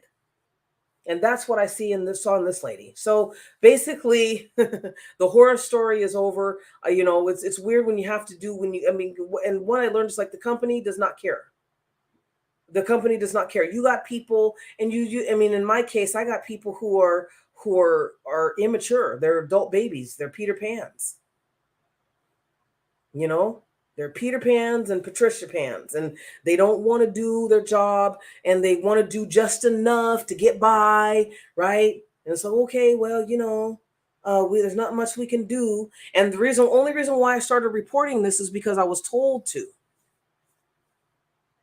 and I did because I said it's not my battle. He goes, no, it's not. But a lot of people just keep leaving and not saying anything. And I remembered that young, and he was a young Mexican, uh, uh, gay male, beautiful, right?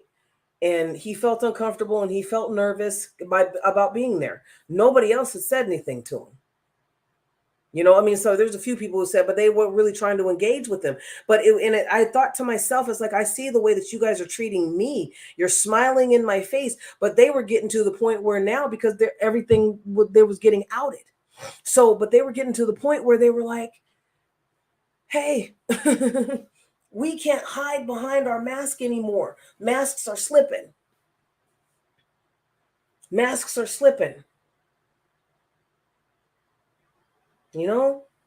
So anyway, the way that you get through this is like you're cleaning up that place, and there's going to be rewards for you that the Most High is going to rain down for your bloodline first.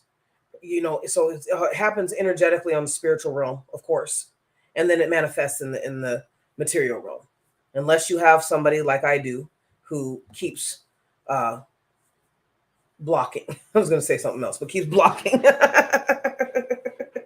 Well, trying to prolong and procrastinate. And it's in when they run out of it because they don't have that element, they don't have that, and they don't have that the conditions. Basically, do not give your employer or any cluster B personality the ingredients to take your life, which is why you do the opposite. If they're expecting you to react, stay silent. One thing that I did is I reported them. I would take out my sticky notes. I'd write stuff down, and I could feel it's like, okay, these guys are getting afraid now because they'd never gotten caught out. It wasn't my intention to make them fear, but the thing that stuck out with me, these guys bold-faced lied. I mean, lied for months, then accused me of doing things, like gaslit me, basically. Accused me, and everybody that I talked to, I said, it's on camera. If you want to look at, no, we don't. So I'm watching myself in the security cam, like literally watching myself in the securities on the CCTV.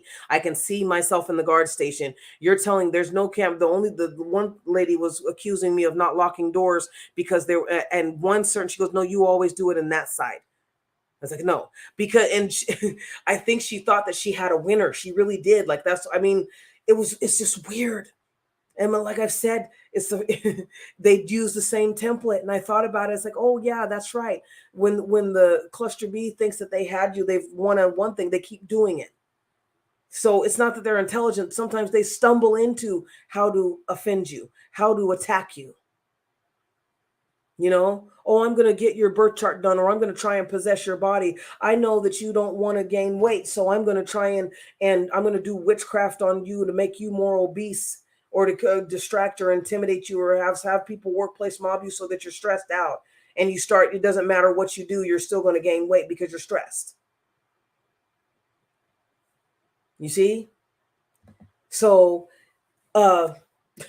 and being able to walk away. So when they can't get you through when you recognize the tactics, you can make an educated chess move, right?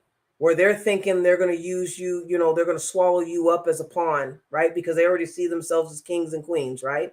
So they think that they're going to swallow you up. But see, pawns can turn into kings and queens, can't they? For my chess players out there, they can turn into it. So Anyways, you guys, I'm gonna trim this down. I'm sorry because it's late at night, and I've been under attack, and it's not been nice.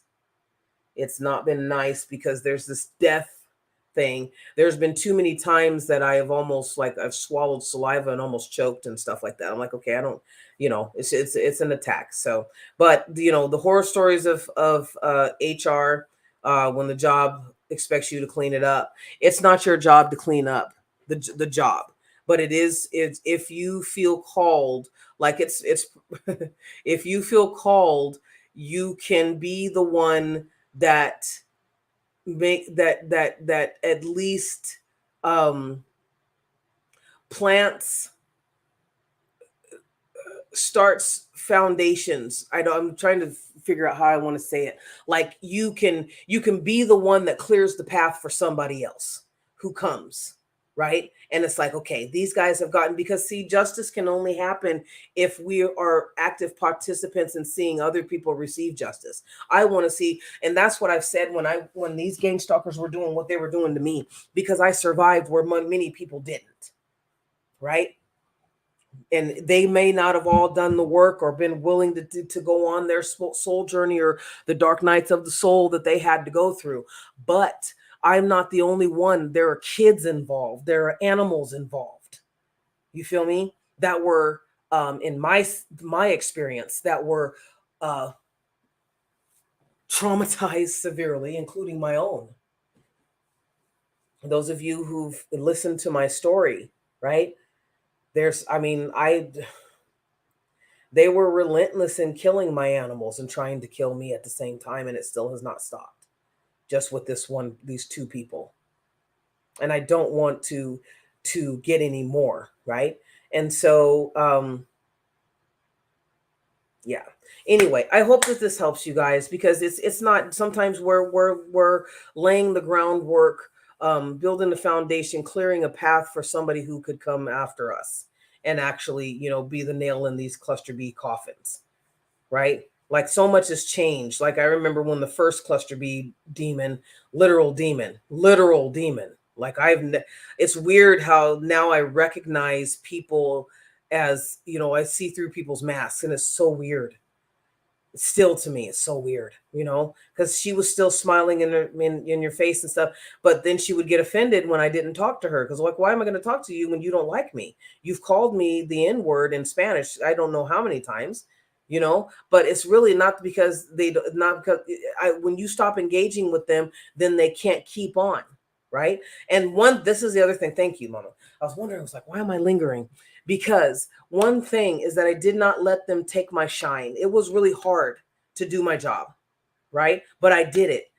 And main reason why because I was like, I'm not going to let you guys take my shine. If you don't like me, then that's okay with. But see, people, when they feel offended by you, they will try and oppress your energy, push you down, literally, energetically, right? And when everybody's looking at you and giving you the evil eye and being hostile towards you, then you know what I mean? And people can feel that. Like, there were several times where there was such a hostility in there, right? Because they had been outed. The supervisor had been outed for sleeping with one of the county employees. And he's still doing it. He's not changing. But that's their culture. Anytime you tell them something that you're not supposed to do this, or we don't want you to do that, you're setting a boundary. That's where the antisocial comes in.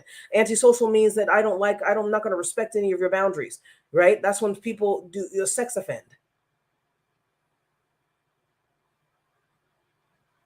And the other day, the dude, I heard him in his thoughts. He said, "Oh, I'm tired of this." Well, clean up your act. You're trying to become a supervisor or whatever you're trying to become, but clean up your act.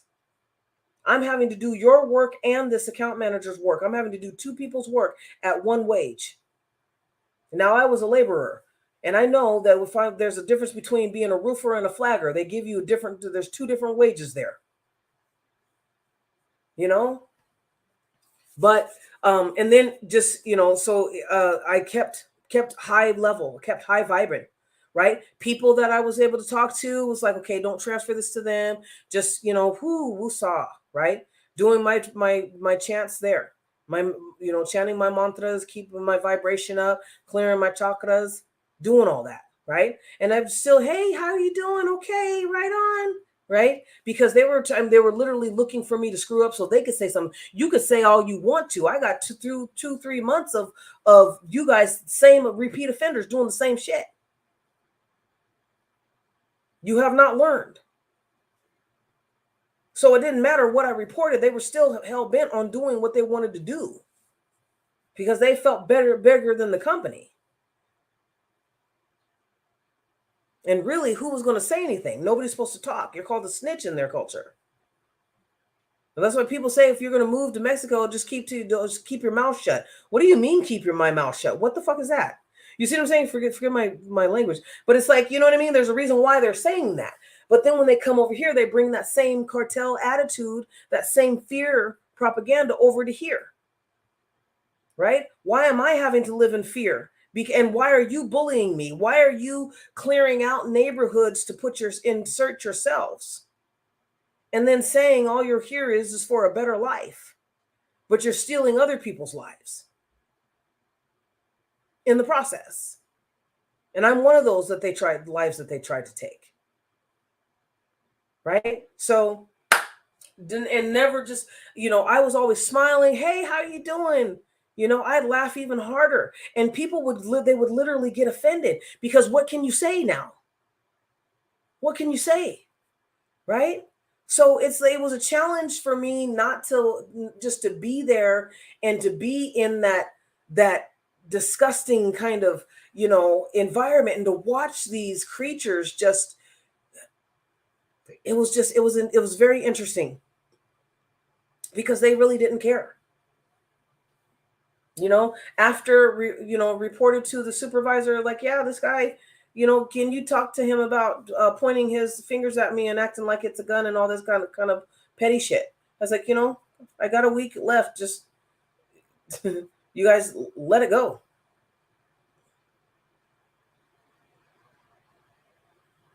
Literally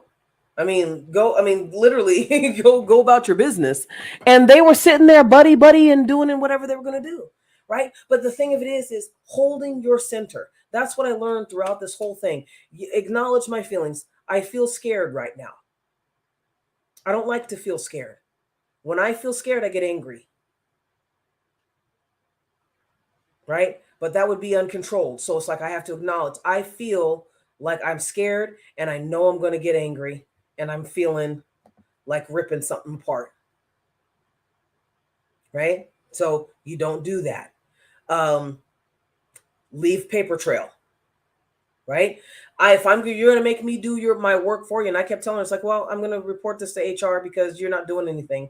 You know what I mean? I'm tired. It's like I told her I'm doing your job for you. And she thought that she was going to be a smartass and say, email me back and say, I have already returned. So basically, anytime she responds back, they know that she's getting those emails. So now you've admitted, right? So it's playing chess, not checkers. Now you've admitted that you received my emails with these complaints and that you're forwarding them to HR.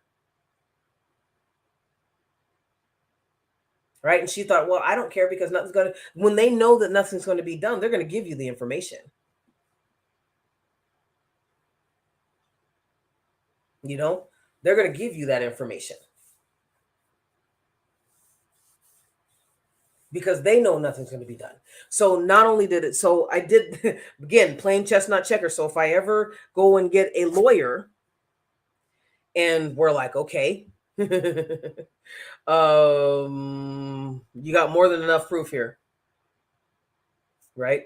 So you set yourself up. But also during it, it's like just not letting my guard down. One thing that I can, or not letting my guard down, but not letting them take my love away, my love, my nurturing, my happy side, right? Because I noticed that, and this is one thing I'll do another podcast on, but when you're dealing with cluster B personalities and they feel rejected, they try and make you feel and look ugly. They try, and now I have already said I'm not everybody's cup of tea, but I'm sure as flip not ugly. If I was ugly, people wouldn't be staring at me as much as they do. I had to admit that to myself. I'm uncomfortable with it. I'm shy. I mean, it's like, it's not low self-esteem. It's just like, I don't have, I'm not a dater, so I don't have that experience under my belt, right? And I don't know how to just do small talk. I was like, okay, well, no, if you want something, tell me. If you don't, leave me alone. Stop lurking, stop hoovering. I've dealt with too many cluster B personalities, and it's just, it's toxic to me. But I didn't let them make me ugly, because that's what they try and do. Because you've rejected them. Now, you've ever watched somebody that you've rejected, watch it when you tell a narcissist. Um, it's like, oh, you're bubbling, you're doing you meet this narcissist, and because most of the time it's because I sense, my spidey senses are like, ugh, what is that?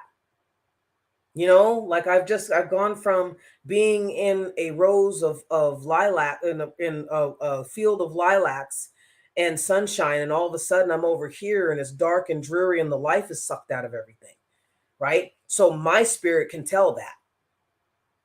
So when they get offended when you cut them off, or when you don't even bother, right? Because people have the right to not give to anybody that they feel could be a threat. Or, you know what I mean? It's like the saying goes, I don't throw my pearls to swine. But I've watched their faces change, like literally contort into this twisted kind of demonic anger, this rage. And then all of a sudden, that's what the one lady did to me after the first narc cluster B went. She was like, oh, well, Tennille's not a nice person, and she doesn't, we don't want to be like so and so. This woman didn't know me from Adam,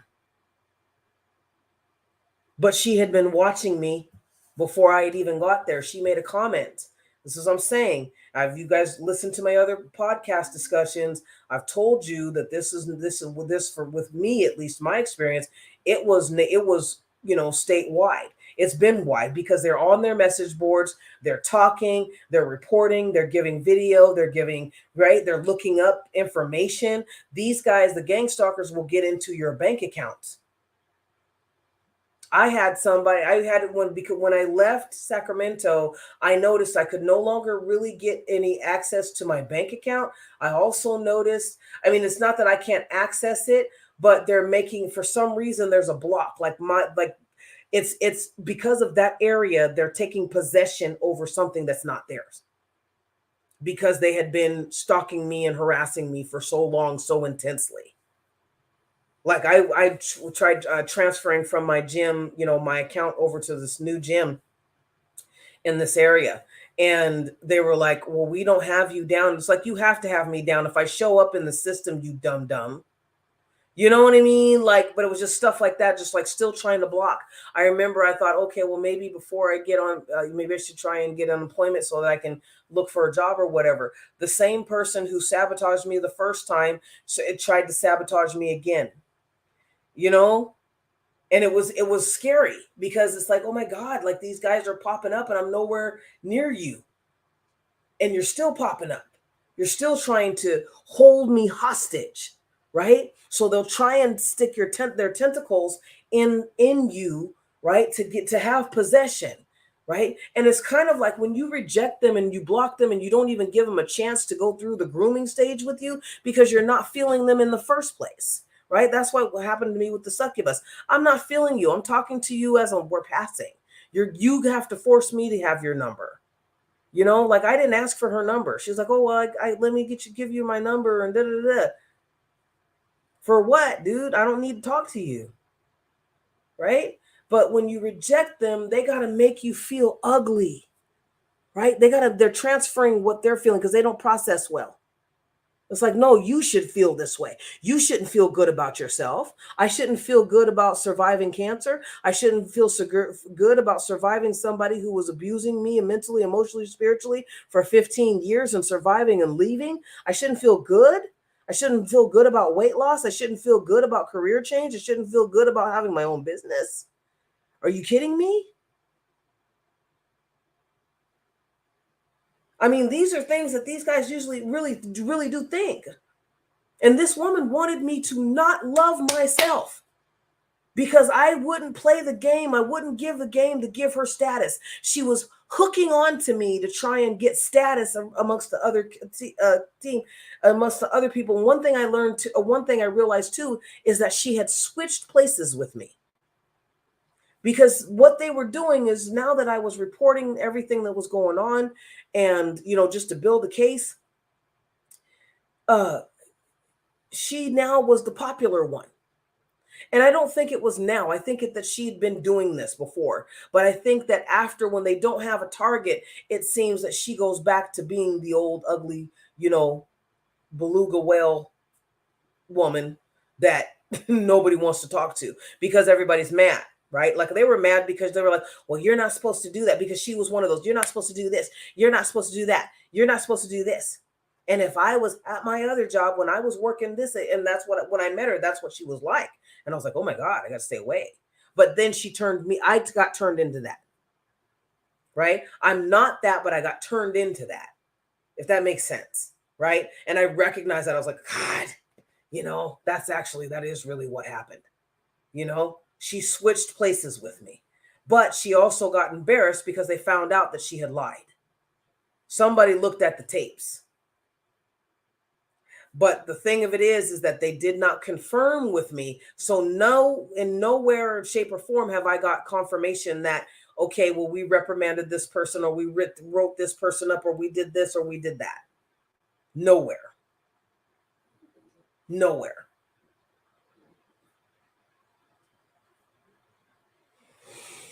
But stand your ground. Make a paper trail. You're not cleaning up house for them. You're cleaning up house for yourself. You're protecting yourself, but you're also making it, leaving a paper trail for somebody else, just, who comes in there and they have to deal with this, and they can say, hey, look, this is what happens. Sometimes, unfortunately, it's like, you till the weeds, and you turn up the soil and whatnot, and then you go in there and you make those grooves, and somebody comes, and maybe you plant a few seeds here and there, right? And then somebody comes in and kind of pulls the weeds, and then somebody goes in and then they actually harvest the rest of the fruit. And it's like, but it collectively, we keep calling ourselves collectives. Collectively, we are a team. Okay, we're a team. So when I heal myself and I grow and I do something, that's pushing back. And so many of us have gone stagnant. So many of us have gone dormant. So many of us have unalived ourselves because of the gang stalking, and because of this template of isolating, humiliating, scapegoating, shaming, and gaslighting, and intimidating. Like, how many? I mean, I was wondering, it's like, well, who do you guys think that I am? Who do you really think that I am?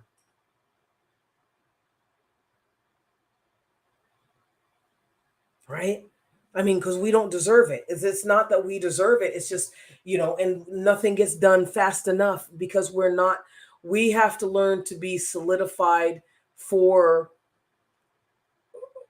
the upliftment of other like-minded, Christ-conscious beings, as they are for their archon, Arim and Satan kind of